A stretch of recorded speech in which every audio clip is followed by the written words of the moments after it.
तो स्वागत है दोस्तों एक बार फिर से आप सभी के आपके अपने प्यारे से यूट्यूब चैनल एफएमएससी ग्रुप डिस्कशन में। तो दोस्तों जिन जिन लोगों का हाल ही में जो है कल रात में एसएससी जीडी का रिजल्ट आया है, जिन लोगों का अगर सफलतापूर्वक अंतिम रूप से चयन हो गया होगा हमारे क्लब परिवार के माध्यम से, तो वो सभी लोग अपना अपना ग्रुप के माध्यम से अगर जुड़े होंगे तो अपना अपना पोल के माध्यम से दिखा सकते हैं। बाकी जिन लोगों का रिजल्ट अगर नहीं हुआ है, कुछ कारणों से छूट गया है, तो सर पे एग्ज़ाम है। जिस प्रकार 2024 में बहाली हुआ, एग्ज़ाम दिया और बहाली हुआ, जल्द ही एग्ज़ाम ले लिया और दिसंबर होते होते जो है वो सब कुछ हो गया। मतलब एक कहावत भी है कि जनवरी जो है ना वो सपना दिखाती है और दिसंबर आईना दिखाता है। तो जनवरी में फिर से 2025 में आपको सपना दिखाने वाली है और दिसंबर जो है 2025-26 का जो आने वाला है 25 का, वो आपको आईना दिखाने वाले। तो उस आईने में अपना तस्वीर को सफलतापूर्वक देखने के लिए आपको हमारे एफएमएससी परिवार का सफलतापूर्वक दामन जो है वो पकड़ के रखना होगा। बाकी आप अपना प्रैक्टिस सेट लगाते रहिए। सिर्फ एसएससी जीडी ही नहीं, यहाँ हर एग्जाम को देखते हुए जो एग्ज़ाम आपको सर पे रहता है, जो एग्ज़ाम का नोटिफिकेशन पहले जो बिहार सरकार हो या केंद्र सरकार हो उसके द्वारा दिया जाता है, उसका सबसे ऊपर और सबसे बढ़ के तैयारी जो है, जो कि ग्रुप डिस्कशन के माध्यम से जहाँ तक हो सकता है वहाँ तक हम लोगों के द्वारा कराया जाता है। कल जो है बीपीएससी का भी एग्ज़ाम हुआ था, उसका जो है पेपर का एनालिसिस भी करवाया ही गया था। एग्ज़ाम रद्द होने के लिए बहुत सारे साथी उत्सुक भी है। कुछ साथी आज वहाँ बीपीएससी चेयरमैन से ही मिले और वहाँ जाके अपना मंतव्य भी बताए हैं। तो जो हो इस पर निष्पक्ष जो है वो चुनाव, इस पर निष्पक्ष मामला आना चाहिए। तो हर दिन की भांति जो वीडियो के लास्ट में क्वेश्चन पूछा जाता है और कल भी क्वेश्चन पूछा गया था, और कल का क्वेश्चन कुछ इस प्रकार से था कि सबसे लंबी सड़क सुरंग जो है इसका नाम क्या हो जाएगा, जो कि भारत का ही होना चाहिए। तो उसका सही जवाब जो वो चेनानी नासिर सुरंग हो जाएगा, जो कि 9.2 किलोमीटर है और यह जम्मू को श्रीनगर से जोड़ती है। इसमें बहुत सारे साथी जवाब दिए हैं और जो सबसे तेज जवाब देते हैं उसका जो है नाम जो है हमारे डिस्कशन टीम के द्वारा जो है वो लाया जाता है। आज इसमें पहले स्थान पर आए हैं, इनका नाम ऋतिक राज जी ऑफिशियल करके आए हैं। ये अपना नाम नहीं, इनका ईमेल आईडी है। दूसरे स्थान पे यह प्रशांत बाबू जी पटना से आए हैं। तीसरे स्थान पे यह प्रवीण कुमार जी जो कि तमिलनाडु से आए हैं। चौथे स्थान पे सुबोध कुमार जी पचपैका से आए और पांचवें स्थान पर जो है वो अंकित कुमार जी हैं जो कि नवादा से आए हैं। तो इन सभी लोगों को धन्यवाद देना चाहते हैं कि ये सभी लोग क्यूज के अंत तक बने रहते हैं, वीडियो को पूरा सुनते हैं और क्यूज के लास्ट में क्वेश्चन पूछा जाता है उसका सही जवाब देते हैं। तो हर दिन की भांति आज भी होमवर्क के माध्यम से क्यूज होगा और ठंड थोड़ा सा बढ़ गया इसलिए सभी लोग अपने अपने हुलिया कुछ अपडेट देखने को मिल रहा होगा। तो स्टार्ट करते हैं। जो कि क्यूज जो है आपको होमवर्क के माध्यम से ही होता है। होमवर्क जो है आपको एक दिन पहले जो है ऑफिशियल टेलीग्राम चैनल वहाँ आपको दे दिया जाता है। अगर आप सभी लोग वहाँ से नहीं जुड़े होंगे तो वहाँ से जा आप होमवर्क जो है इसके लिए आपको इसी वीडियो के नीचे डिस्क्रिप्शन में लिंक दिया गया है, वहाँ से जाके ज्वाइन कर सकते हैं। तो स्टार्ट करते हैं। बताइएगा आज का पहला क्वेश्चन हो जाएगा जो कि डेली का करंट अफेयर रहता है। बताइएगा आज का पहला क्वेश्चन हो जाएगा कि हाल ही में जो है 1 जनवरी 2025 से यूरोपीय शेंगेन क्षेत्र में किसे शामिल करने की घोषणा किया गया है। तो ये इसमें जो है आपको 2 देशों को शामिल करने की घोषणा किया गया। इसमें रोमानिया और बुल्गारिया, इस दोनों देशों को जो है वो आपको यूरोपीय शेंगेन क्षेत्र में जो है वो शामिल किया गया। नाम सुन लीजिएगा, रोमानिया और बुल्गारिया को शामिल किया गया। बगल से आपको दिक्कत नहीं ना। देखा रोमानिया की राजधानी कहाँ हो जाएगी, बुखारेस्ट। रोमानिया की राजधानी बुखारेस्ट। और एक हंगरी होती है उसकी राजधानी कहाँ पड़ती है, उसकी राजधानी बुडापेस्ट पड़ती है। ठीक है। और बताइएगा बुल्गारिया की राजधानी कहाँ पड़ती है, सोफिया। बुल्गारिया की राजधानी कहाँ है, सोफिया। और हंगरी की राजधानी कहाँ है, बुडापेस्ट हो जाएगी। ठीक है। आगे बताइएगा रोमानिया की राजधानी कहाँ हो जाएगी, ये बुखारेस्ट जो है हो जाएगी। चलिए आगे बताइएगा क्वेश्चन हो जाएगा। अगला क्वेश्चन बता दीजिएगा। अगला क्वेश्चन बताइएगा कि हाल ही में जो है ना ये नौसेना स्टाफ के अध्यक्ष पद पर किसको नियुक्त किया गया है। तो ये आपको दिनेश कुमार त्रिपाठी को जो है नियुक्त किया गया, जो कि नौसेना के हो जाएंगे। और इसी में वायुसेना पूछ देगा तो क्या हो जाएगा, अमरप्रीत सिंह हो जाएंगे। और थल सेना पूछ देगा तो उपेंद्र कुमार द्विवेदी हो जाएंगे। बहुत अच्छा जवाब बताएगा। हाल ही में जो है $400 बिलियन की नेट वर्थ को पार करने वाले पहले व्यक्ति जो है वह कौन बन चुके हैं, एलन मस्क। मतलब एक रिकॉर्ड होता है और उस रिकॉर्ड के ऊपर जो बब्बर शेर का रिकॉर्ड होता है उसको सब कुछ को तोड़ने में लगे हुए हैं। कुछ दिन पहले 300 पर थे और अब जो है $400 बिलियन को भी जो है वो नेटवर्थ में इसको पार कर चुके हैं। और ये दुनिया के जो है ना ये पहले व्यक्ति बन गए। इनका नाम हो जाएगा एलन मस्क हो जाएगा। ठीक है। आगे बताएगा स्पेस एक्स और टेस्ला कंपनी और एक्स जो कि ट्विटर है इसके भी मालिक कौन है, एलन मस्क ही हो जाएंगे। चलिए आगे बताइएगा। अगला क्वेश्चन है कि हाल ही में जो आधिकारिक तौर पर जो है ना 85वें ग्रैंड मास्टर को किसको नामित किया गया है, ये पी श्याम निखिल जो है जो कि 85वें क्रम के कौन हो जाएंगे, ग्रैंड मास्टर हो जाएंगे। चलिए आगे बताइएगा। अगला क्वेश्चन है कि हाल ही में जो है दूसरी बार ग्रीन ऑस्कर अवार्ड, इसको विटली गोल्ड अवार्ड भी कहा गया है। इसका पुरस्कार किसको जीता गया है? ये पूर्णिमा देवी वर्मन, यानी ग्रीन गोल्ड या विटली अवार्ड कौन जीते हैं? पूर्णिमा देवी वर्मन। और एक क्वेश्चन जो कि बीपीएससी कंबाइंड सिविल सर्विस में एग्जाम में पूछा हुआ क्वेश्चन था, जो कि कल ही एग्जाम हुआ था, और क्वेश्चन कुछ इस प्रकार से था कि गोल्डमैन पुरस्कार मतलब इनको दिया गया, गोल्डमैन पुरस्कार के विजेता कौन हो जाएंगे? तो ये आलोक शुक्ला हो जाएंगे। ऑप्शन नंबर 1 हमारा क्वेश्चन के सेट में था, सेट नंबर ए था आलोक शुक्ला। एकदम मारले ठोकले जवाब दिए थे, आलोक शुक्ला हो जाएंगे। चलिए आगे बताइए, अगला क्वेश्चन हो जाएगा कि हाल ही में जो है न चर्चा में रहा हैशटैग प्ले ट्रू अभियान का संबंध किससे हो जाएगा? तो ये नाडा से हो जाएगा। किससे हो जाएगा? नाडा से हो जाएगा। आगे बताएगा, हाल ही में भारत में हरित अवसंरचना और सौर छतों के लिए जो है ना 500 मिलियन का अनुदान देने की घोषणा जो है ना वो किस बैंक के द्वारा किया गया है? यह एडीबी के द्वारा किया गया। और एडीबी की जो है ना मुख्यालय कहाँ पड़ता है? मनीला। कहाँ पड़ता है? मनीला, जो किस देश की राजधानी है? फिलीपींस की राजधानी हो जाएगी। और एडीबी की स्थापना कब किया गया था? 1966 में एडीबी की स्थापना किया गया था। और वर्तमान में एडीबी में कितना देश है? 69। वाह वकील साहब, क्या बात है, 69 देश है। और 69वां देश कौन है? इजराइल जो है एडीबी का 69वां देश बना है। आगे बताइए, अगला क्वेश्चन है कि डब्ल्यूबी की स्थापना जो है किस सम्मेलन के बाद हुई थी? ब्रेटन वुड्स सम्मेलन के बाद हुई थी। ब्रेटन वुड्स सम्मेलन हुआ कब था? ये 1944 में हुआ था। और डब्ल्यूबी की स्थापना कब किया गया था? 1945 में किया गया था। वर्तमान में जो है ना 14वें क्रम के अध्यक्ष हैं डब्ल्यूबी के। और ये डब्ल्यूबी के अध्यक्ष कौन हो जाएंगे? अजय बंगा। डब्ल्यूबी मतलब वेस्ट बंगाल है, समझिएगा, ये वर्ल्ड बैंक हो जाएगा। ठीक है ना। आगे बताइएगा, क्वेश्चन है कि डब्ल्यूबी का मुख्यालय कहाँ पड़ता है? वाशिंगटन डीसी पड़ता है। ठीक है। आगे बताइएगा, क्वेश्चन है कि अभी आईएमएफ के जो है ना वो अध्यक्ष कौन है? Christina Georgieva. क्रिस्टिना जॉर्जिवा हो जाएंगी। चलिए, हाँ, बुल्गारिया की। आगे बताइएगा, क्वेश्चन हो जाएगा कि हाल ही में जो है ना वर्ल्ड प्रेस फ्रीडम इंडेक्स में जो भारत का कैमा स्थान दिया गया है? 159। इससे पहले कितना स्थान पे था? 161 पे था। 2 स्थान इसका बढ़ोतरी हुआ है, 159वें स्थान पर आ गया है। बताइएगा, यूनिसेफ इंडिया ने किसे अपना ब्रांड एम्बेसडर नियुक्त किया है? ये करीना कपूर किया है, करीना कपूर को किया गया है। आगे बताइएगा, क्वेश्चन हो जाएगा कि हाल ही में किस राज्य को अजरक वस्त्रकला का जीआई टैग दिया है? ये गुजरात को दिया है। अजरक वस्त्रकला का जीआई टैग किसको दिया है? गुजरात को दिया गया। बताइए, अगला क्वेश्चन है कि हाल ही में भारत, ईरान, आर्मेनिया का दूसरा त्रिपक्षीय परामर्श कहाँ संपन्न हुआ है? ये नई दिल्ली में हुआ है। 3 गो देश हो जाएगा, भारत, ईरान और आर्मेनिया। इस तीनों का जो है ना त्रिपक्षीय परामर्श संपन्न कहाँ हुआ है? नई दिल्ली। और नई दिल्ली कहाँ पड़ती है? भारत में। और किसकी राजधानी है ये? भारत की राजधानी हो जाएगी। और भारत की राजधानी जो है यह नई दिल्ली हो जाएगी। चलिए आगे बताइए, क्वेश्चन है कि भारत की राजधानी तो नई दिल्ली हो गई, इसमें 3 गो देश है। पहला हो जाएगा आपको भारत, दूसरा ईरान और तीसरा आर्मेनिया हो जाएगा। तो पहला तो भारत की राजधानी नई दिल्ली हो गई, ईरान की राजधानी क्या हो जाएगी? तेहरान हो जाएगी। और आर्मेनिया की राजधानी क्या हो जाएगी? येरेवन। येरेवन किसकी राजधानी होगी? आर्मेनिया की राजधानी हो जाएगी। चलिए अगला क्वेश्चन बताइए, अगला क्वेश्चन हो जाएगा, आगे बता दीजिए। अगला क्वेश्चन है कि हाल ही में जो है ना 2024 में जो है पुरुष और महिला दोनों में जो है ना थॉमस और उबेर कप जो है यह कौन जीत चुका है? चीन जीत चुका है। थॉमस कप और उबेर कप। थॉमस कप किससे संबंधित है? ये पुरुष के लिए है और बैडमिंटन से संबंधित है। और उबेर कप कौन सा हो जाएगा? ये महिला बैडमिंटन से संबंधित हो जाएगा। चलिए, और हाल ही में कल परसों जो है, कल ही ना परसों, कल जो है ये डी गुकेश जो है ये चीन के हरा करके जो है ये ग्रैंड मास्टर के शतरंज का खिताब जो है वो अपने नाम कर लिया। और सबसे कम उम्र के ये विजेता बन गए। इनका उम्र लगभग कितना है? 18 वर्ष हो जाएगा। डी गुकेश मतलब डोम्बाराव गुकेश हो जाएंगे। आगे बताइए, क्वेश्चन है कि WHO की रिपोर्ट के अनुसार WHO की रिपोर्ट के अनुसार जो है भारत में किस रोग के मामलों में 69% की कमी आई है? तो मलेरिया में। WHO जो कि वर्ल्ड हेल्थ ऑर्गेनाइजेशन हो जाएगा, इसके हिसाब से जो है 69% जो किस रोग में कमी आई है? मलेरिया में आई है। चलिए बताइए, अगला क्वेश्चन है कि मलेरिया जो है किससे होता है? ये फैलता है ये मादा एनीफिलीज मच्छर के काटने से होता है। उसका वाहक जो है ना वो क्या हो जाएगा? प्रोटोजोआ हो जाएगा। प्लाज्मोडियम इसका परजीवी हो जाएगा, प्रोटोजोआ। और यह जो है ना आरबीसी को क्या करता है? ये प्रभावित करता है। ठीक है। आगे बताइए, अगला क्वेश्चन है, इसके लिए दवा बनाया गया था और किसके छाल से बनता है? ये सिनकोना के छाल से बनता है। चलिए आगे बताइए, अगला क्वेश्चन है कि कुष्ठ रोग जो है ना इसको खत्म करने वाला, मतलब कुष्ठ रोग से फ्री होने वाला देश कौन बन गया है? जॉर्डन बन गया है। हाल ही में बना है, सबको WHO फ्री कर दिया। कुष्ठ रोग से फ्री कौन हो गया है? जॉर्डन। इसकी राजधानी कहाँ पड़ती है?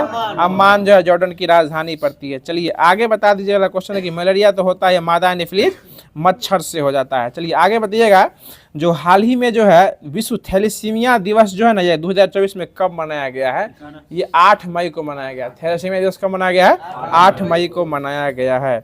चलिए आगे बता दीजिएगा कि हाल ही में ब्लूटूथ लो एनर्जी गेटवे यानी अवध का अनावरण जो है ना किस आईआईटी के द्वारा किया गया है? आईआईटी रोपर के द्वारा किया गया। यानी आईआईटी अवध जो है इसका अनावरण किसके द्वारा किया गया है? आईआईटी रोपर के द्वारा किया गया। और यह ब्लूटूथ लो एनर्जी गेटवे इसका नाम हो जाएगा, इसका नाम हो जाएगा अवध जो है, इसका नाम जो है यह हो जाएगा। बचेगा ऑपरेशन बॉम्बी बॉकेट जो है वो चलाया गया था उत्तराखंड में आग बुझाने के लिए। किसके द्वारा, किस सेना के द्वारा चलाया गया था? ये वायु सेना के द्वारा चलाया गया था। ये पूछता है किस सेना के द्वारा चलाया गया था, तो ये वायु सेना के द्वारा चलाया गया था। चलिए आगे बताइए, प्रतिवर्ष राष्ट्रीय ऊर्जा संरक्षण दिवस जो है कब मनाया जाता है? 14 दिसंबर को ऊर्जा संरक्षण दिवस जो है यह मनाया जाता है। चलिए अगला क्वेश्चन बता दीजिए। अगला क्वेश्चन है कि हाल ही में जो है, देखिए ये भी क्वेश्चन पूछा हुआ था कि पेरिस ओलंपिक 2024 के लिए क्वालिफाई करने वाले भारतीय पुरुष पहलवान कौन हो जाएंगे? अमन शहर रावत। और इसमें बीपीएससी में पूछा हुआ था क्वेश्चन कि कितने किलोग्राम में घुसे थे ये? ऑप्शन था 57, 60, 50, 74। ठीक है ना, तो मार दे ऑप्शन सी हटा के 57 किलो के हो जाएंगे। मतलब करंट का गलती होने का गुंजाइश नहीं के बराबर होना चाहिए, इस तरह का मतलब क्वेश्चन था इसमें। अगला क्वेश्चन बताइए। अगला क्वेश्चन है कि हाल ही में राष्ट्रीय प्रौद्योगिकी दिवस 2024 जो 21 तिथि को मनाया गया है? 11 मई को मनाया गया। प्रौद्योगिकी दिवस कब मनाया गया है? 11 मई को मनाया गया है। आगे बताइए, नौसेना की संपर्क 4.0 आउटरीय पहल जो है ना, ये किस राज्य में स्टार्ट होने वाली है? ये महाराष्ट्र में स्टार्ट होने वाली है। और महाराष्ट्र के मुख्यमंत्री कौन बन गए हैं? देवेंद्र फडणवीस। हाल ही में बने देवेंद्र फडणवीस बन गए। और वहाँ के मुख्यमंत्री के बाद उप मुख्यमंत्री कौन बने हैं? एकनाथ शिंदे। और उसके बाद अजीत पवार। वाह, अच्छा रुझान है आपका राजनीति में। अजीत पवार जो है वो बन चुके हैं, वहाँ के उप मुख्यमंत्री बन चुके हैं। जिस प्रकार बिहार के भी 2 उप मुख्यमंत्री, विजय सिन्हा और सम्राट चौधरी। और एक और पूछा था, बिहार में वित्त विधेयक जो है ना वो कौन पास किया था? इसमें तो विजय चौधरी हो जाएंगे। वित्त में किया गया था 2000, ठीक था, विजय चौधरी होंगे। ऑप्शन डी था, उससे कुछ क्वेश्चन था ये सरंजन वाला ग्रीन बजट के बारे में। हाँ चलिए आगे बताएगा, हाल ही में लॉन्च भारत का क्रांतिकारी जेनरेटिव चैटबॉट प्लेटफॉर्म जो है ना, वो क्रांतिकारी चैटबॉट का नाम क्या जाएगा? हनुमान चैटबॉट। इससे बहुत पहले का क्वेश्चन है ये, आपको लगभग जो है ना अक्टूबर नवंबर में करंट में क्लास में कराया गया था। ये हनुमान चैटबॉट एक प्रकार का क्रांतिकारी चैटबॉट हो जाएगा, हनुमान। और एक हनुमान गढ़ी लड्डू का भी जीआई टैग दिया गया है, जो कहाँ दिया गया है? उत्तर प्रदेश को ही जीआई टैग दिया गया है। चलिए आगे बताइए। अगला क्वेश्चन है कि हाल ही में जो है ना साहित्य अकादमी फेलोशिप से किसे सम्मानित किया गया है? तो ये रस्किन बॉन्ड को सम्मानित किया गया। बताइएगा, हाल ही में हॉकी इंडिया लीग 2024-25 के लिए किसे आधिकारिक प्रशासन भागीदार घोषित कर दिया गया है? तो ये दूरदर्शन को कर दिया है। किसको कर दिया है? दूरदर्शन को जो है वो नियुक्त कर दिया गया है। चलिए अगला क्वेश्चन बता दीजिए। अगला क्वेश्चन हो जाएगा, जो हाल ही में जो नीरज चोपड़ा ने फेडरेशन कप में कौन सा पदक जीता है? ये गोल्ड पदक यानी स्वर्ण मेडल जो है, स्वर्ण पदक जो है ये जीत के लाए हैं। आगे बताइएगा, हाल ही में विमोचित दलाई लामा की खुशी के रहस्य पुस्तक का लेखक कौन हो जाएंगे? तो ये दिनेश सहारा जो है, इसके जो है सही जवाब यानी दिनेश सहारा जो है इस पुस्तक का लेखक जो है वो हो जाएंगे। तो जो करंट अफेयर का क्लास था उसको पूरे तरीके से ख़त्म कर दिया गया है। अब इसके बाद जो कि डेली के होमवर्क के माध्यम से आपको पीडीएफ के माध्यम से दे दिया गया था, उसी के माध्यम से यूज कराते हैं। उसमें सबसे पहले आप देखे होंगे कि सबसे पहले ऊपर में जो है ना एनसीईआरटी और एससीईआरटी का पीडीएफ जो बनाया गया है, जो द एग्जाम पोर्टल का है, उसके हिसाब से यूज कराते हैं। जो होमवर्क में दिया गया था सेम टू सेम आपको क्लास देखने को मिलने वाला है।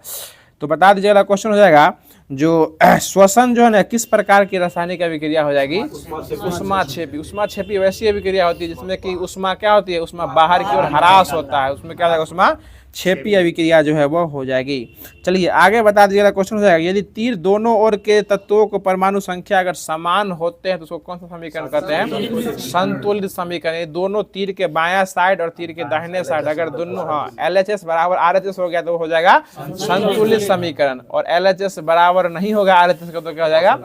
असंतुलित समीकरण। और इसी का ही दूसरा नाम होता है कंकाली समीकरण। असंतुलित समीकरण का दूसरा नाम क्या होता है? कंकाली। अगर संतुलित नहीं है तो कैसा हो जाएगा? वो असंतुलित है। यानी असंतुलित को एनसीईआरटी की किताबों के भाषा में लिखा गया है कंकाली समीकरण। और मानव शरीर में अचल संधि का सीधा उदाहरण क्या हो जाएगा?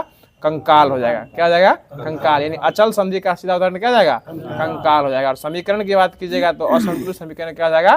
कंकाली समीकरण हो जाएगा। कोई दिक्कत वकील साहब? चलिए अगला क्वेश्चन बताइए। अगला क्वेश्चन हो जाएगा, जो बिना बुझा हुआ चूना का रासायनिक नाम जो है ना वो क्या हो जाएगा? Calcium oxide. उसी में पानी लगा देंगे तो क्या हो जाएगा? CaOH का होल ट्वाइस यानी कैल्शियम हाइड्रोक्साइड, और चूना क्या होगा? बुझ जाएगा। और चूना में जो है ना कौन से गैस प्रवाहित होने पर उसका कलर दूधिया हो जाता है? ये CO2। ये भी पूछता है कि CO2 गैस प्रवाहित होने का उसका कलर कैसा होता है? दूधिया हो जाता है। चलिए आगे बताइए, अगला क्वेश्चन हो जाएगा, जो संक्षारण के कारण तांबे पर किस रंग की परत बढ़ जाती है? ये हरा। तांबा पूछेगा तो हरा हो जाएगा। ठीक है, आगे बताइएगा, जो जी सर चांदी में करिया हो जाता है। ये सब जो है ना आपको होमवर्क के माध्यम से क्वेश्चन पूछा था, वीडियो के लास्ट में इस क्वेश्चन चला हुआ था। आगे बताइएगा, क्वेश्चन हो जाएगा, इसमें तो अधिकांश संतुलित समीकरण करने के लिए दिया हुआ है। बताइएगा कि मैग्नीशियम रिबन का वायु में दहन एक कैसी प्रक्रिया है? ये रासायनिक प्रक्रिया, यानी मैग्नीशियम के रिबन का वायु में जलना कैसी प्रक्रिया है? रासायनिक प्रक्रिया हो जाएगी। चलिए आगे बताइएगा, प्राकृतिक गैस की दहन किस प्रकार की प्रक्रिया हो जाएगी? ये उष्माक्षेपी प्रक्रिया। जितना भी दहन होता है ना उसमें क्या होता है? उष्मा का हमेशा ही हरा बाहर की ओर निकलता है, तो उष्माक्षेपी अभिक्रिया जो है वो हो जाएगी। चलिए आगे बताइएगा, क्वेश्चन हो जाएगा, अगला क्वेश्चन इस प्रकार से बताइएगा कि श्वसन जो है कैसी अभिक्रिया हो जाएगी? ये भी उष्माक्षेपी अभिक्रिया हो जाएगी। चलिए आगे बता दीजिएगा, अगला क्वेश्चन है जो आगे बताइएगा कि किस नियम के आधार पर रासायनिक समीकरण को संतुलित किया जाता है? हाँ, ये द्रव्यमान संरक्षण का नियम। द्रव्यमान संरक्षण के नियम पर जो है क्या किया जाता है? समीकरण को संतुलित जो है वो किया जाता है। बताइएगा, अगला क्वेश्चन हो जाएगा, जो द्विविस्थापन अभिक्रिया जो है ना किस यौगिक के बीच होती है? ये आयनिक यौगिक के बीच।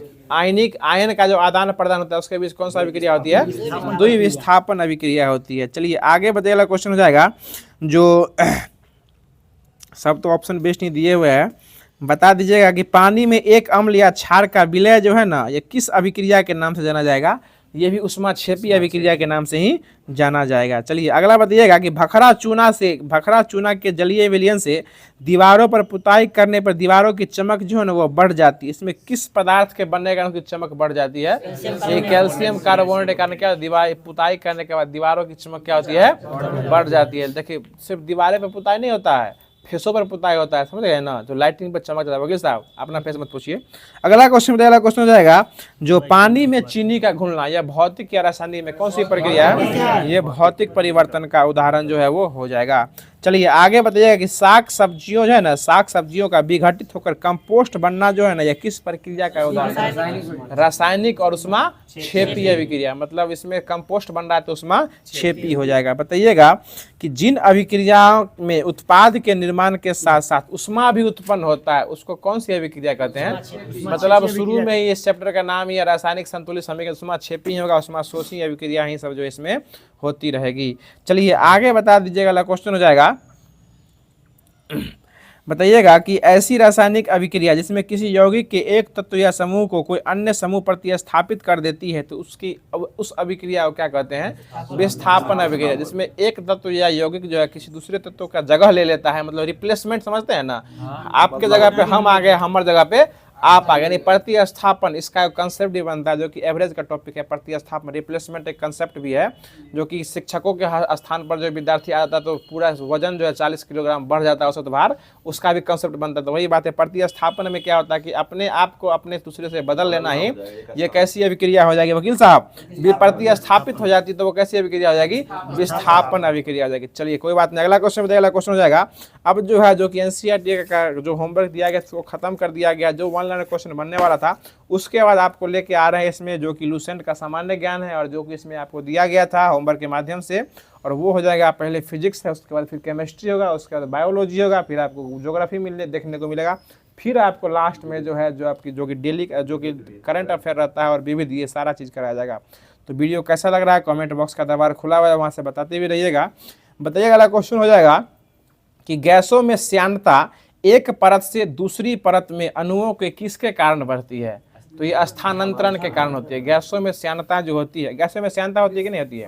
होती है, लेकिन सबसे कम होती है। गैसों में श्यानता होती है लेकिन सबसे कम होती है, लेकिन सबसे अधिक श्यानता होती किसमें है? द्रव में होती है। पूछेगा कि श्यानता का कभी अगर क्रम सजाने को बोले, आँख खोलिए गुरुजी, श्यानता का क्रम सजाने के लिए बोले श्यानता में आप सो रहे हैं, बताइए। श्यानता का क्रम सजाने को बोले तो सबसे अधिक श्यानता किसमें होती है? द्रव में होती है। उसके बाद पूछेगा तो गैस में होती है, ठीक है। ये क्रम सजाने के लिए सब बोल देता है। तो अगला क्वेश्चन बताइएगा कि गैसों में श्यानता जो है ना वो द्रवों की तुलना में अधिक होती है या कम होती है? किसमें कम होती है? गैसों में। और अधिक किसमें होती है? द्रव में होती है, ठीक है। और ठोसों में श्यानता होती है? होती ही नहीं, ठोसों में श्यानता जो है वो नहीं होती है। आगे बता दीजिए, अगला क्वेश्चन है कि तरलता और श्यानता, तरलता और श्यानता ये एक दूसरे के क्या समानुपाती है या अवैध समानुपाती है?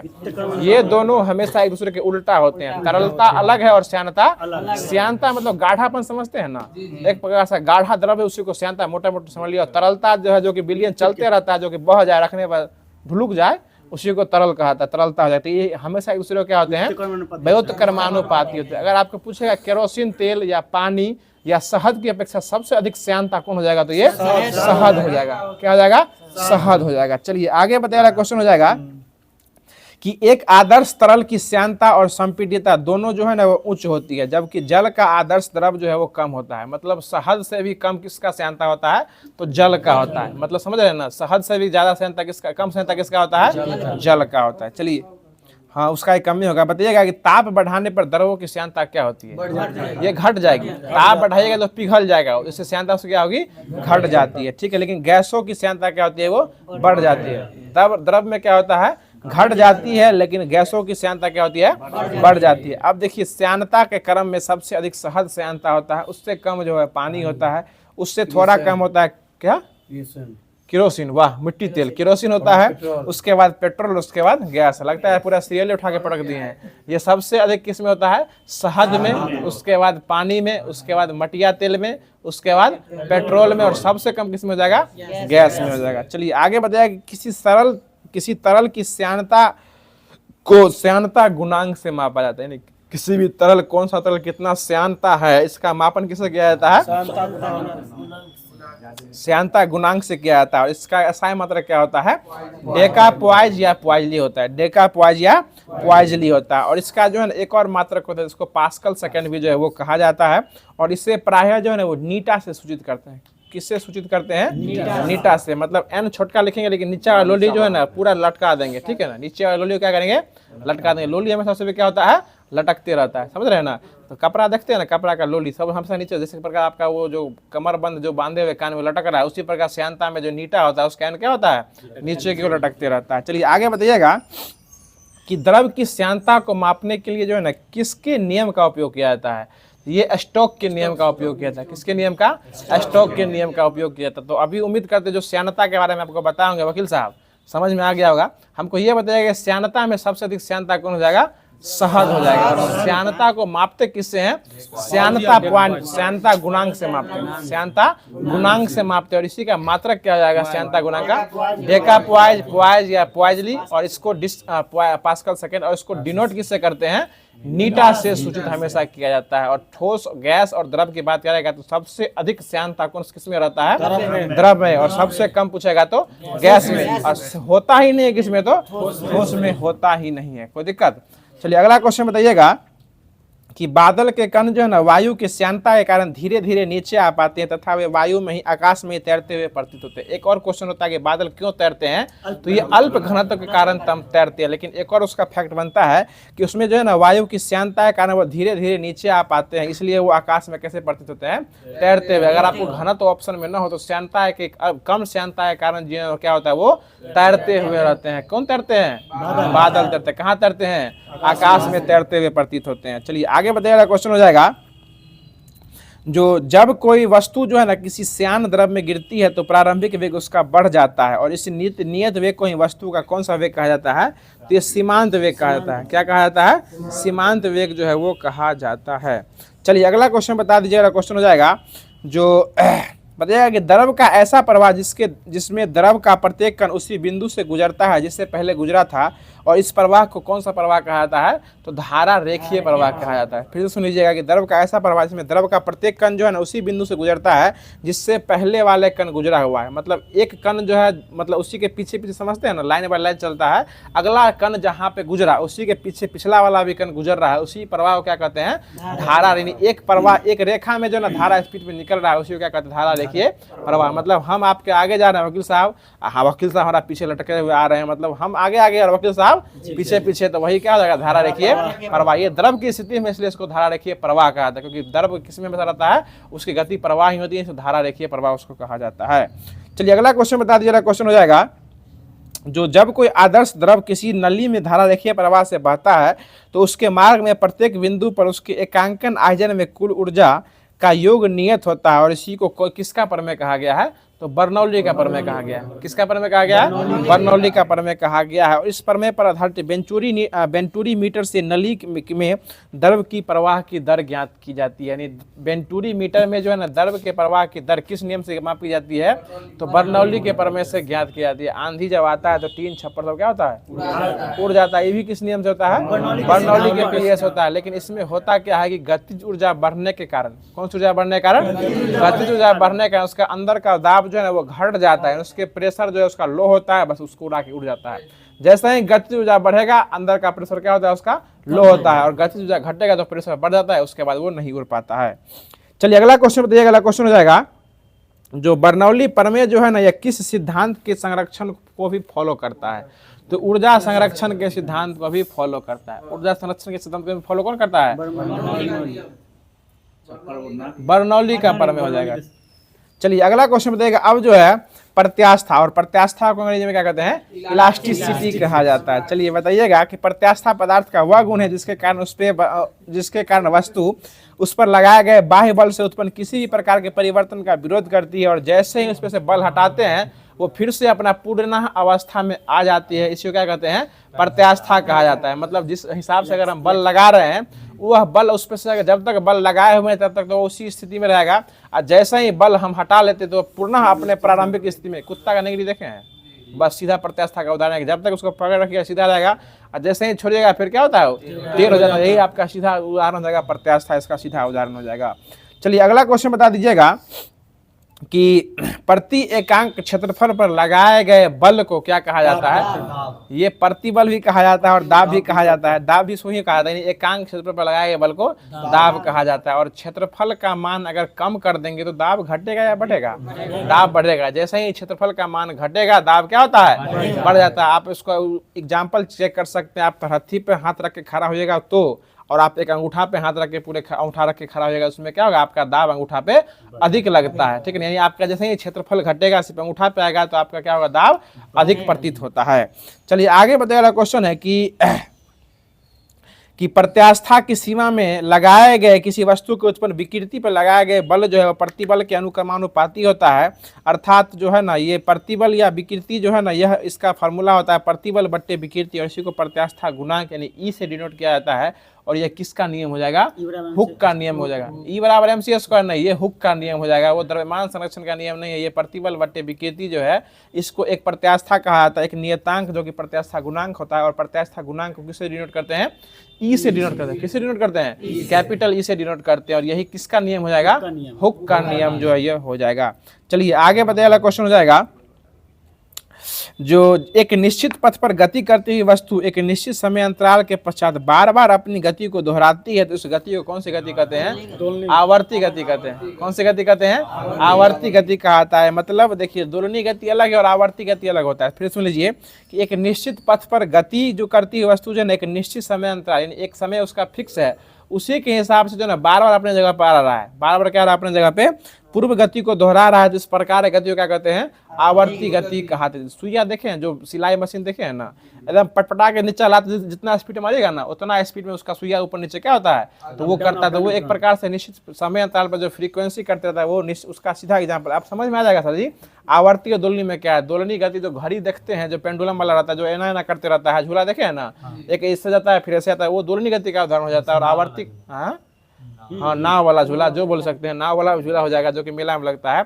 और आवर्ती गति जो सुइया देखे मशीन देखे होंगे, जो सिलाई मशीन होता है, वो किसका उदाहरण हो जाएगा? आवर्ती गति का उदाहरण जो है वो हो जाता है। चलिए, इसमें क्या होता है कि दोलनी गति में गति इधर उधर होते रहता है, एक बार इधर हो गया तो फिर एक बार इधर होता है, लेकिन आवर्ती गति में एक पटपटा कर दिया जाता है, समझ गए ना। चलिए अगला क्वेश्चन बताइएगा कि एक दोलन पूरा करने में लगे समय को क्या कहा जाता है? आवर्त काल कहा जाता है, ठीक है। और आवर्त काल बराबर n बराबर फॉर्मूला क्या होता है? 1/, आवर्त काल यानी 1/t इसका फॉर्मूला होता है। n मतलब क्या होता है? आवृत्ति, n मतलब आवृत्ति कहा जाता है। यानी कंपन करने वाली वस्तु एक सेकंड में जो है ना जितना कंपन करती है, मतलब जैसे कोई वस्तु कंपन कर रही है और वो एक सेकंड में जितना कंपन करती है, उसे क्या कहते हैं? आवृत्ति कहा जाता है। और आवृत्ति को किसे डिनोट करते हैं? स्मॉल अर्थ, उसका मात्रक हर्ट्ज होता है। आवृत्ति का मात्रक क्या होता है? हर्ट्ज। और आवृत्ति को अंग्रेजी में क्या कहते हैं? फ्रीक्वेंसी कहते हैं। क्या कहते हैं? फ्रीक्वेंसी। सेना है पूछता है फ्रीक्वेंसी मिला कि नहीं मिला, उसका आवृत्ति पकड़ाया कि नहीं पकड़ाया, वही फ्रीक्वेंसी होता है। और फ्रीक्वेंसी को अंग्रेजी में फ्रीक्वेंसी, हिंदी में आवृत्ति कहते हैं, लेकिन इसको डिनोट किससे करते हैं? एन से डिनोट करते हैं। और एन बराबर फॉर्मूला क्या होता है? 1/t। आवृत्ति बराबर आवृत्ति बराबर क्या होता है? 1/t आवर्त काल। चलिए वही टी हो गया। अब स्टार्ट कर रहे हैं, जो कि आपको लुसेंट बुक के माध्यम से दिया गया था, और इसमें दिया गया था आपको जीव विज्ञान। केमिस्ट्री कहाँ गया? चलिए केमिस्ट्री स्टार्ट किया जा रहा है, बताइएगा। 362 अगले साहब, ठीक है ना? चलिए बताइएगा। हाँ चलिए अगला क्वेश्चन बताइएगा। जो प्राकृतिक मधुरक जैसे सुक्रोज हो जाएगा, ये ग्रहण की कई कैलोरी को बढ़ाते हैं, इसलिए बहुत से लोग जो है ना मधुरक प्रयोग करना अधिक पसंद करते हैं। मधुरक समझते हैं ना, जो मीठा होता है, सुक्रोज जिसको कहते हैं, लोग इसका जो है यह जो है ना कैलोरी की मात्रा को बढ़ाता है, इसलिए लोग इसको क्या करते हैं? खाना पसंद करते हैं। चलिए आगे बताइए। अगला क्वेश्चन है, जो प्रथम लोकप्रिय मधुरक, इसकी खोज जो है ना वो कब किया गया था? तो ये 1879 में किया गया था। कब किया गया था? 1879 में, जिसका खोज कृत्रिम मधुरक यानी अपने आप से जो बनाया गया मधुरक है, जिसका लोग प्रयोग खाने के रूप में करते, इसका खोज कब किया गया था? 1879 में किया गया था। अब बताना है इसमें, यह जो है ना इसका नाम हो जाएगा अर्थोसल्फोबेंजीमाइड। अर्थोसल्फोबेंजीमाइड, इसी को दूसरा नाम सैकरीन भी कहा था। क्या कहता है? सैकरीन कहता है। और यह जो है ना जो कि कृत्रिम मधुरक है, सुक्रोज से जो है ना ये 550 गुना अधिक मीठा होता है। यानी सैकरीन जो है ये सुक्रोज से कितना गुना मीठा अधिक मीठा होता है? 550 गुना अधिक मीठा जो है यह होता है। और यह शरीर में अपरिवर्तित रूप में मूत्र के साथ ही उत्सर्जित हो जाता है। किसके साथ होता है ये? मूत्र के साथ ही उत्सर्जित जो है यह हो जाता है। यह सेवन के पश्चात पूर्णतः अक्रिय और अहानिकारक प्रतीत होती है, इसलिए इसका प्रयोग जो है ना मधुमेह के रोगियों के उन व्यक्तियों के लिए दिया जाता है जिसको कैलोरी के अंतर्ग्रहण पर नियंत्रण की आवश्यकता होती है। मतलब जिसको कैलोरी की मात्रा बढ़ाना है और मीठा भी कम खाना है, इसको क्या दिया जाता है? सैकरीन दिया जाता है, क्योंकि यह सुक्रोज से कितना गुना अधिक मीठा होता है? 550 गुना अधिक जो है वो मीठा होता है। चलिए आगे बताइए। क्वेश्चन है, जो एगो आता है एलिटेम, यह बहुत ही प्रबल मधुरक होता है, और यह जो है ना इसका उपयोग करते समय मिठास पर नियंत्रित करना बहुत ही कठिन होता है। मतलब इतना मीठा होता है कि इस पे आप कंट्रोल जो है वो नहीं कर सकते। यानी सबसे कठिन मधुरक, जो कठोर मधुरक हो जाएगा, वो कौन हो जाएगा? एलिटेम हो जाएगा। इस पे इसके मिठास पर कंट्रोल कर पाना आपके हिसाब से संभव नहीं। इसके मिठास पर नियंत्रित करना बहुत ही कठिन जो है वो होता है। चलिए अगला क्वेश्चन बताइएगा। बता दीजिए कि कांच जो है ना यह किस प्रकार के ठोस के रूप में रहता है? अक्रिस्टलीय ठोस के रूप में रहता है। और यह द्रव की बात पूछेगा ना तो अति शीतित द्रव में। देखिए दोनों अलग अलग है, आपको ऑप्शन में दोनों सटा के देगा एकदम हमेशा।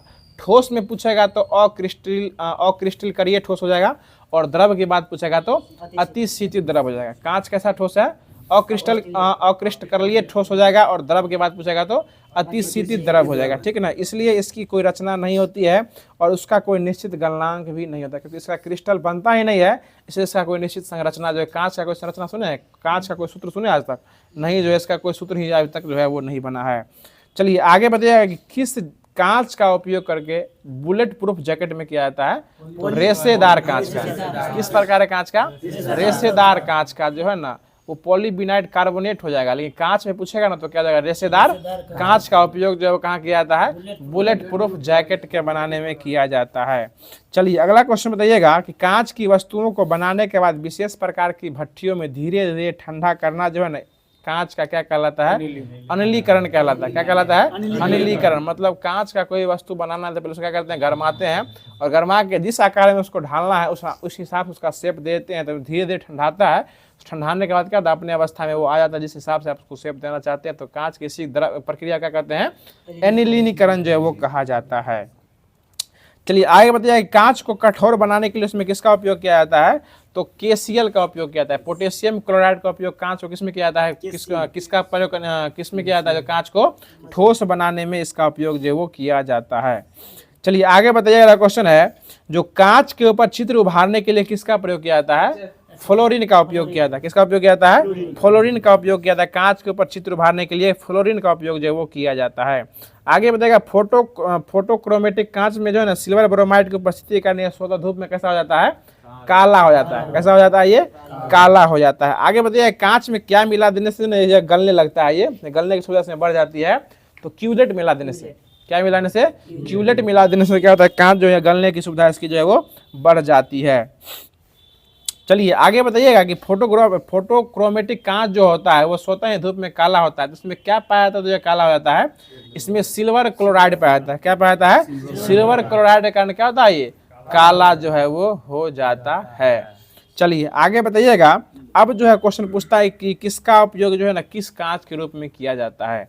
तो बताइएगा, कैमरा, दूरबीन, लेंस में किस का प्रकार कांच का उपयोग किया जाता है? फ्लिंट कांच का। किस कांच का? फ्लिंट कांच का। कैमरा, दूरबीन ये सब बनाने में फ्लिंट कांच का उपयोग किया जाता है। बताइएगा कि धूप के चश्मा बनाने में किसका उपयोग किया जाता है? क्रूप्स कांच का उपयोग किया जाता है। और प्रयोगशाला वाला में पायरेक्स कांच का। पौ से प्रयोगशाला, पौ से पायरेक्स कांच हो जाएगा। ठीक है, बताइएगा कि नॉर्मल चश्मा जो होता है इसमें बनाने में किसका उपयोग किया जाता है? प्रकाशिक कांच का। किसका कांच का? प्रकाशिक। जो नॉर्मल चश्मा बनता है, और धूप का चश्मा बनाने में क्रूप्स के कांच का, जो कि प्रकाशिक कांच जिसमें लेंस लगता है। आगे बताइएगा कि चश्मा के लेंस बनाने में किसका उपयोग करते हैं? कौन कांच का? तो क्राउन कांच का उपयोग करते हैं। कौन कांच का? क्राउन कांच का उपयोग जो है वो किया जाता है। चलिए आगे बता दीजिएगा, क्वेश्चन हो जाएगा जो अब जो है बायोलॉजी स्टार्ट किया जा रहा है, जो कि दिया गया था होमवर्क के माध्यम से ही। बताइएगा कि पेड़ों की छालों पर उगने वाले लाइकेन को क्या कहा जाता है? कोर्टिकोस कहा जाता है। अगर पेड़ पे कोई लाइकेन उग रहा है उसको क्या कहते हैं? कोर्टिकोस कहा जाता है। और वही लाइकेन जो अगर चट्टानों पर उग गया तो क्या कहेंगे उसको?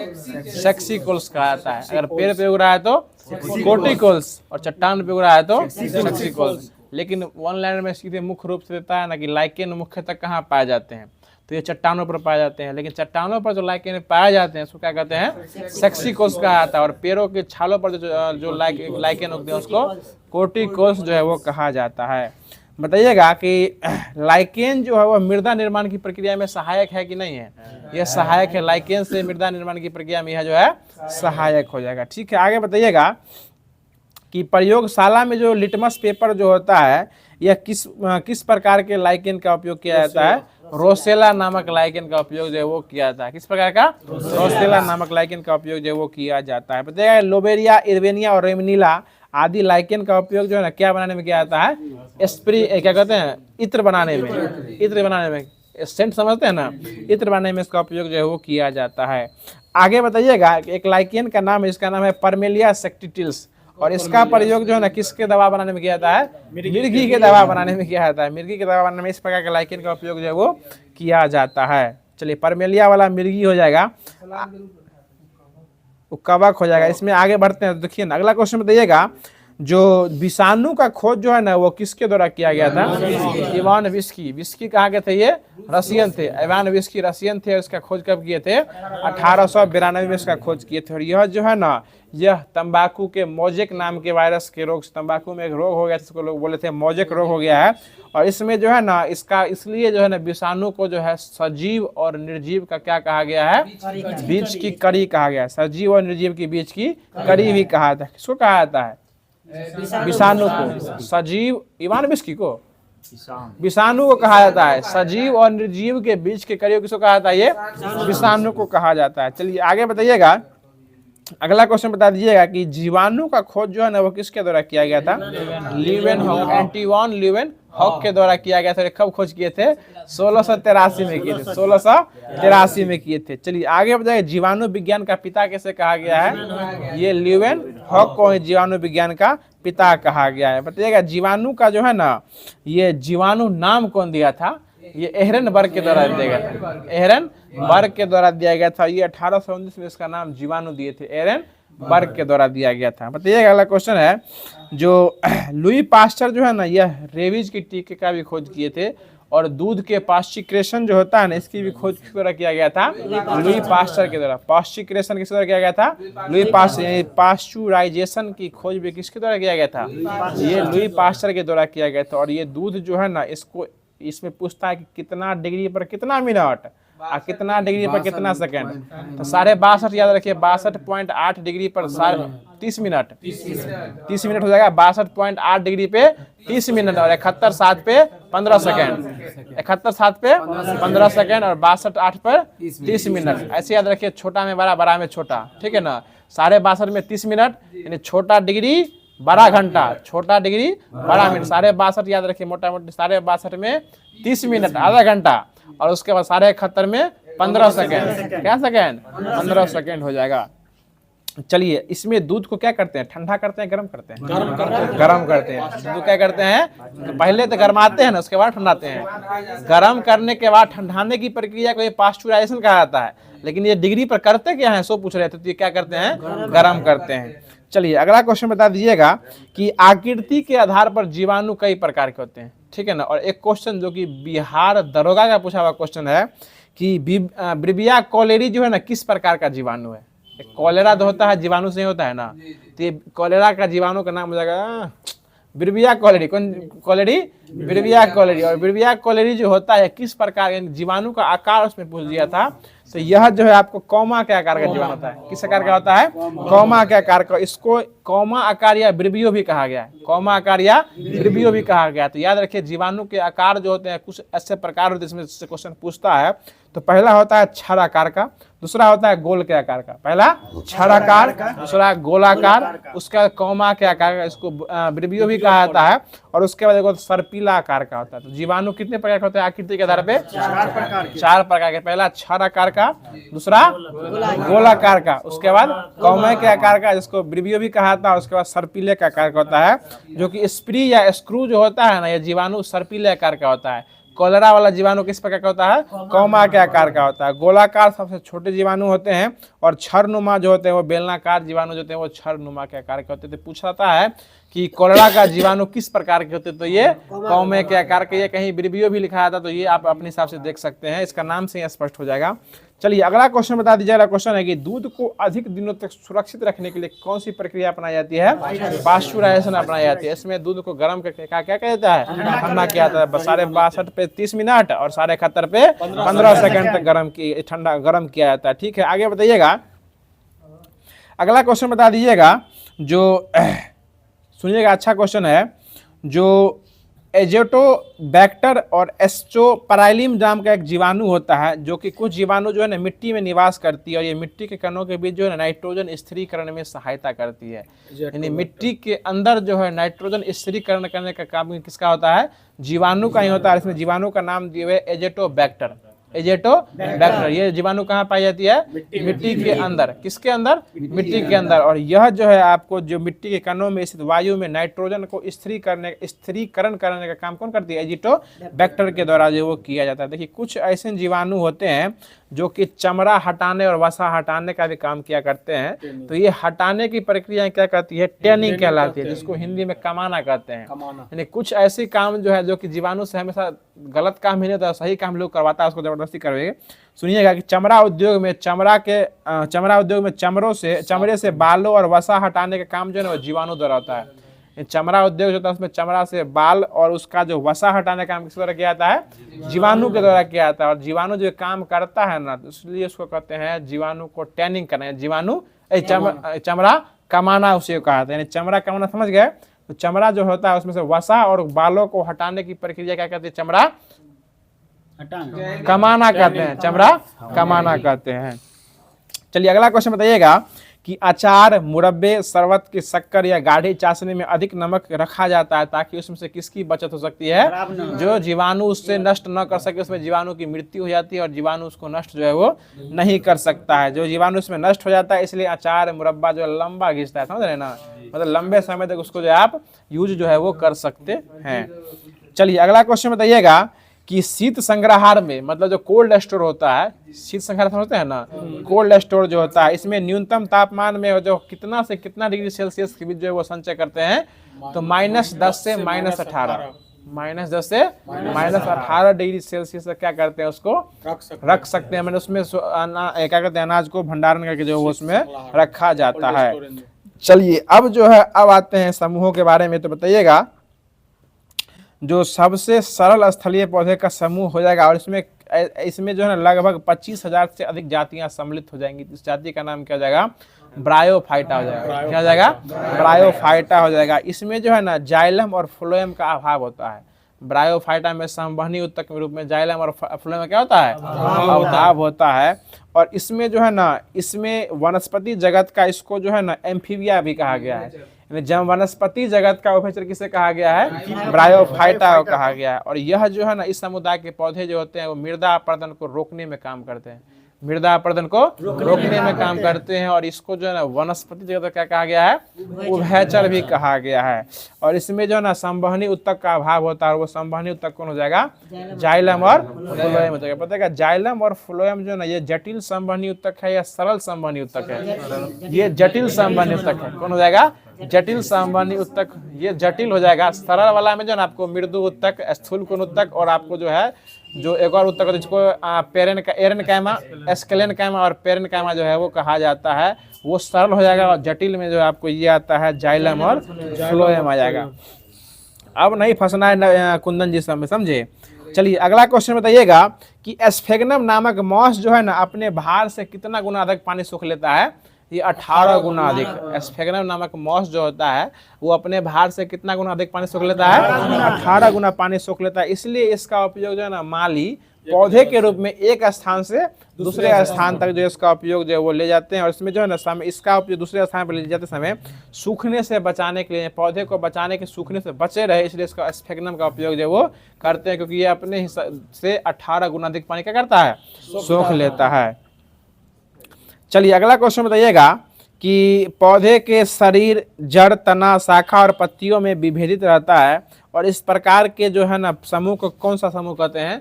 टेरिडोफाइटा कहा जाता है। क्या कहता है? टेरिडोफाइटा। और इस समूह के पौधे जो है ना नमी छायादार स्थानों, जंगलों या पहाड़ों पर अधिक रूप से जो है वो पाए जाते हैं। चलिए आगे बताइएगा, क्वेश्चन हो जाएगा। अब इसके बाद कल करा दिया जाएगा। इसमें पुष्पों भी दिया, फूल वाला पौधा जो है ना, इसमें आवृत बीजी होता है, नग्न बीजी होता है, अनावृत बीजी होता है, यानी जिम्नोस्पर्म, उसके बाद समझते हैं ना जो आता है एंजियोस्पर्म, ये सब जो है ना आपको कल जो है वो देखने को मिलने वाला है। अब स्टार्ट कर रहे हैं जो कि होमवर्क में दिया गया था, और होमवर्क के माध्यम से जो कि आपको लूसेंट में दिया गया था ज्योग्राफी, और ज्योग्राफी में जो आपको दिया गया था वो नदी के बारे में दिया गया था। तो नदी को स्टार्ट करते हैं। बताइएगा जो यमुना नदी जो है ना, इसका उद्गम स्थल जो है ना ये कहाँ से होता है? ये बंदर पुछ के पश्चिमी ढाल पर स्थित यमुनोत्री हिमानी से होता है। और एनसीईआरटी का क्लास 6 या 8 का पढ़िएगा ना, तुम्हें पूछता है कि यमुना नदी का उद्गम स्थल कहाँ है, तो सिर्फ लिखल है बंदरपुछ से निकलता है। कहाँ से निकलता है? बंदरपुछ से निकलता है। ये बंदरपुछ पर स्थित है, पश्चिमी ढाल पर स्थित है। यमुनोत्री हिमानी से जो यह निकलती है, बंदरपुछ से निकलती है। चलिए आगे बताइएगा। अगला क्वेश्चन है, यह जो है ना इलाहाबाद में किससे मिल जाती है? गंगा नदी से मिल जाती है। चलिए अब जो है इस बार जो है इलाहाबाद में लगने वाला, इलाहाबाद तो अब नहीं रहा, अब हो गया प्रयागराज, अब होने वाला है महाकुंभ। क्या होने वाला है? महाकुंभ। और ये 12 जनवरी से स्टार्ट होने वाला है। चलिए 13-26, एक महीना खींच देगा। अब जो है यह जो है स्टार्ट होने वाला, और इसके लिए जो है ना स्पेशल जो है एक जिला ही बना दिया गया। उसका नाम क्या है? महाकुंभ जिला है। प्रयागराज नहीं, प्रयागराज जिला है ये है। महाकुंभ जो है एक अस्थायी रूप से जिला घोषित कर दिया गया, और वह हो गया है महाकुंभ हो गया। चलिए अब स्टार्ट हो जाएगा। अगला क्वेश्चन बताइएगा कि गंडक जो है ना, गंडक, इसको नेपाल में किस नाम से जानते हैं? शालिग्राम से। और नेपाल के मैदानी भाग में किस नाम जानते हैं? नारायणी भाग जानते हैं। देखिए यही फंसते हैं, समझ लो, समझ गए ना। और ये क्वेश्चन एमएमटी में, कौन भाई? एमएमटी में ये हमारे उमाकांत बाबू गलती कर दिए थे और ये हमको रास्ते में बताए थे, क्लब से आ रहे थे उस समय बताए थे कि हम गलती कर दिए हैं। तो ये इनको याद हो या ना हो, लेकिन गंडक को जो है नेपाल में जो है ना शालिग्राम जानते हैं और नेपाल के मैदानी भाग में इसको जो है नारायणी के नाम जानते हैं। दोनों अलग अलग है। नेपाल में शालिग्राम और मैदानी भाग में इसको नारायणी के नाम से इसको जाना जाता है। चलिए आगे बताइए, क्वेश्चन हो जाएगा, कोसी जो है ना, कोसी यह किस चोटी से निकलती है? तो गोसाई थान के चोटी से निकलती है। गोसाई थान के चोटी के उत्तर से क्या निकलती है? कोसी नदी निकलती है। आगे बताइएगा, अमरकंटक की पहाड़ी से कितनी नदी निकलती है? 3 गो नदी निकलती है। सोन नदी, नर्मदा नदी और उसके बाद महानदी निकलती है। ठीक है ना। पश्चिमी घाट से निकलती है, नर्मदा नदी निकलती है और सोन नदी जो है वो उत्तर पूर्वी से निकलती है। इतना कंफर्म नहीं है, इसको देखना पड़ेगा। चलिए अगला क्वेश्चन बताइएगा कि बैतूल के मूल ताप्ती स्थान के नाम से कौन सी नदी निकलती है? तो ये ताप्ती नदी ही निकलती है। कौन नदी निकलती है? ताप्ती नदी ही निकलती है। आगे बताइएगा, जो इसमें सिर्फ नदी ही दिए हुए हैं, बताइएगा कि वन की आशा किस नदी को कहा गया है? तो ये बनास नदी को कहा गया। बनारस नहीं, बनास नदी। वन की आशा किस नदी को कहा गया है? बनास नदी को कहा गया। और यह एकमात्र ऐसी नदी है जो संपूर्ण चक्र राजस्थान में ही पूरा करती है। इसका पूरा कॉन्फिडेंस कहाँ रहता है? राजस्थान में रहता है। उसकी सहायक नदी बहुत सारी है, लेकिन इसका पूरा घुमाव तुमाव कहाँ तक रहती है? मतलब संपूर्ण चक्र जो है, संपूर्ण पूरा जो राजस्थान में रहता है। यही एकमात्र ऐसी नदी, इसका नाम क्या जाएगा? बनास नदी। और ये वन की आशा है, इसको कहा गया एक लाइन में, बनास नदी जो है वो कहा गया है। चलिए अगला क्वेश्चन बता दीजिए। अगला क्वेश्चन हो जाएगा, जो कृष्णा नदी जो है ना, कृष्णा नदी ये कहाँ से निकलती है? ये महाबलेश्वर के समीप पश्चिमी घाट से निकलती है। महाबलेश्वर के समीप पश्चिमी घाट से कौन सी नदी निकलती है? कृष्णा नदी जो है वो निकलती है। अब स्टार्ट कर रहे हैं, जो कि होमवर्क के माध्यम से दिया गया था, और यह जो है राष्ट्रमंडल खेलकूद में क्षेत्र में दिया गया था। इसको स्टार्ट करें, बताइएगा। अगला क्वेश्चन हो जाएगा, जो 1934 ईस्वी में लंदन में होने वाले किस राष्ट्रमंडल खेल में जो है ना भारत ने पहली बार भाग लिया था? दूसरा, उस समय कौन था? दूसरा राष्ट्रमंडल खेल था, और वो कहाँ हो रहा था? लंदन में हो रहा था। और उसमें भारत क्या लिया था? भाग लिया था। वो दूसरे क्रम का खेल हो जाएगा। आगे बताने वाला क्वेश्चन है कि वर्तमान में राष्ट्रमंडल सदस्य देशों की संख्या कितनी हो गई है? 53 है। वर्तमान में राष्ट्रमंडल कितना है? 53 वो देश जो है वो हो जाएगा।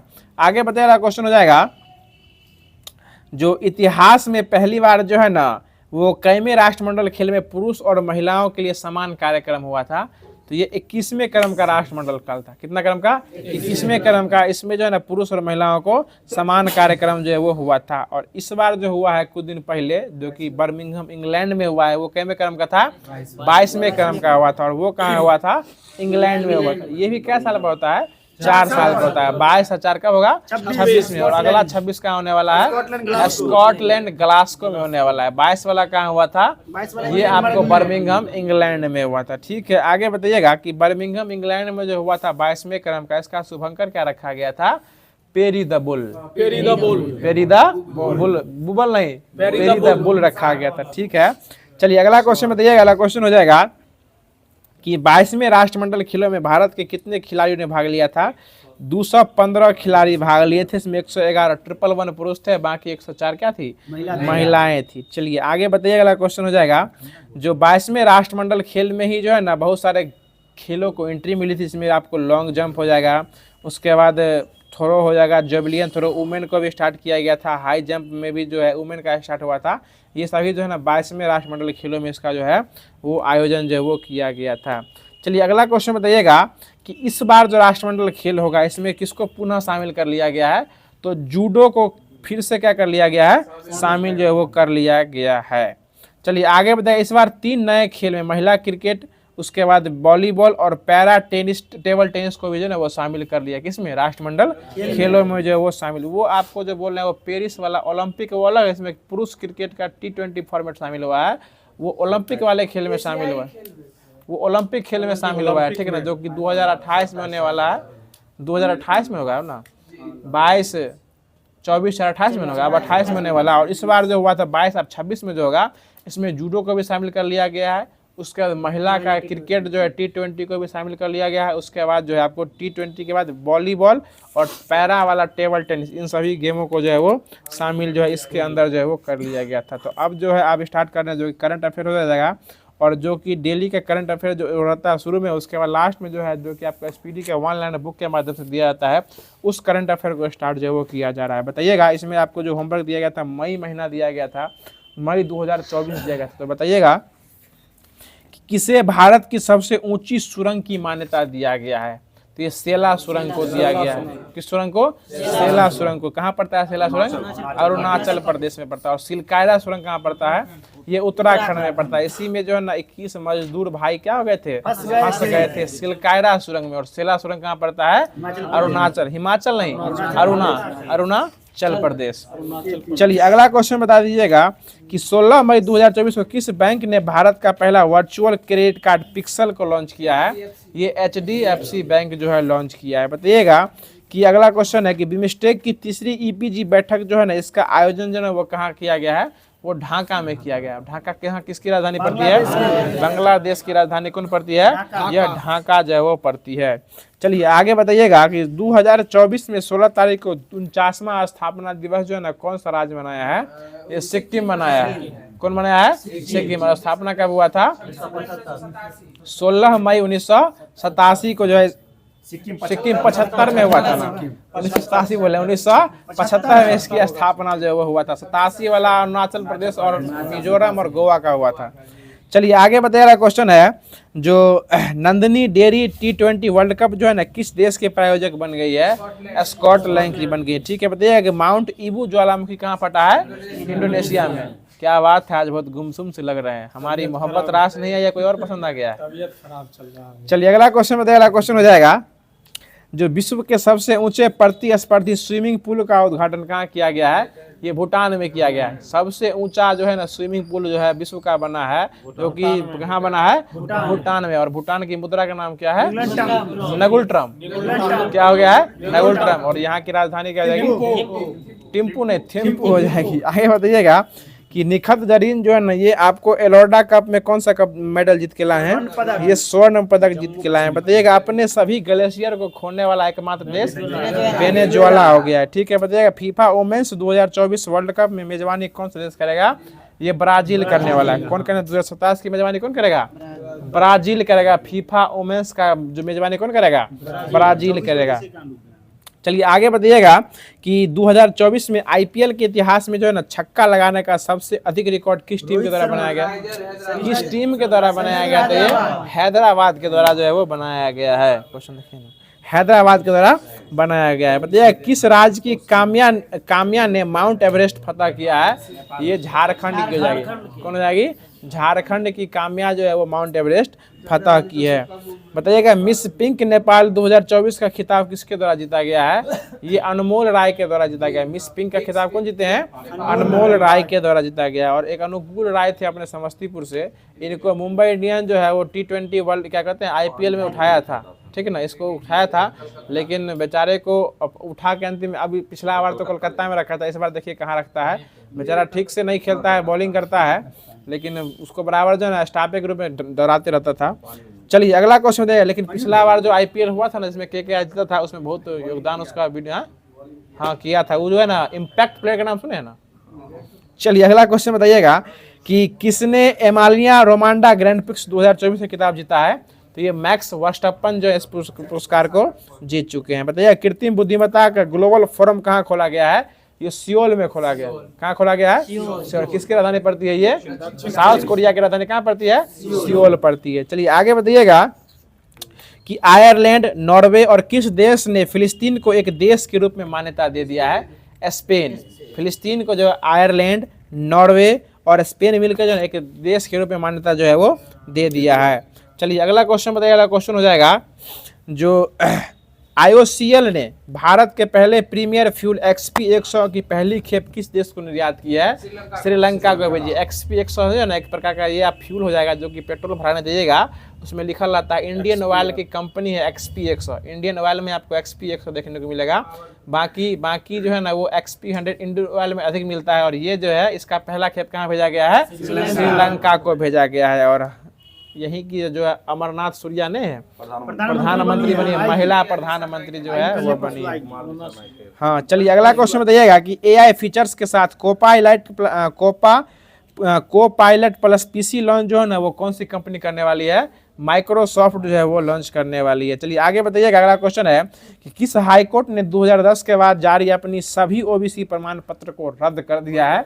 ये पश्चिम बंगाल का हाईकोर्ट है। कलकत्ता हाईकोर्ट जो है वो अपने सभी OBC के सर्टिफिकेट को क्या कर दिया है?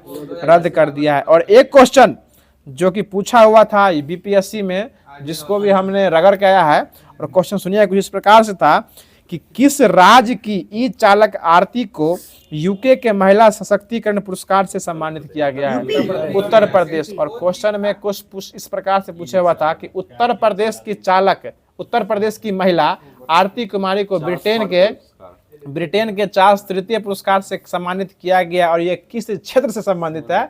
ऑप्शन में था option number C e rickshaw. मार दिए सटा के, आंसर आ गया पटाके, समझ गए ना। चलिए अगला क्वेश्चन बताइएगा कि 10वां विश्व जल मंच कहाँ आयोजित किया गया है? बाली में। और बाली कहाँ पड़ता है? इंडोनेशिया में ही पड़ता है। चलिए अगला क्वेश्चन बताइएगा। इंडोनेशिया की राजधानी जकार्ता है, ठीक है ना। नूरसंतारा बनने वाला है। बाली वहाँ के द्वीप हो जाएगा, जो कि जावा सुमात्रा बाली पड़ता है ना, उसमें वहाँ का द्वीप हो जाएगा। वकील साहब आप यूं ना बहा कीजिए इन पवनों में। चलिए अगला क्वेश्चन बताइएगा। अगला क्वेश्चन हो जाएगा बताइएगा कि किसे नासा के हॉल ऑफ फेम में शामिल किया गया? तो ये मुनीब अमीन भट्ट को जो है वो शामिल किया गया है। और आज का लास्ट क्वेश्चन सुन लीजिएगा कि किस देश ने अपने राष्ट्रपति के दर्शन पर आधारित AI मॉडल लॉन्च किया है? तो ये चीन जो है अपने राष्ट्रपति के दर्शन के लिए AI आधारित मॉडल जो है वो लॉन्च किया है। ये हो जाएगा सही जवाब, जो है वो चीन जो है वो हो जाएगा। तो जो होमवर्क दिया गया था उसको पूरे तरीके से ख़त्म कर दिया गया है।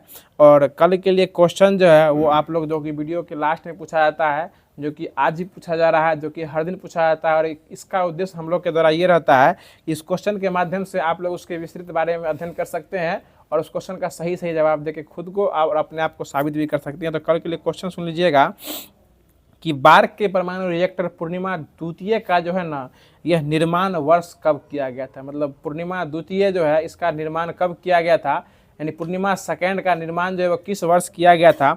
इसका सही जवाब जो है आप लोगों को कमेंट बॉक्स में देना है।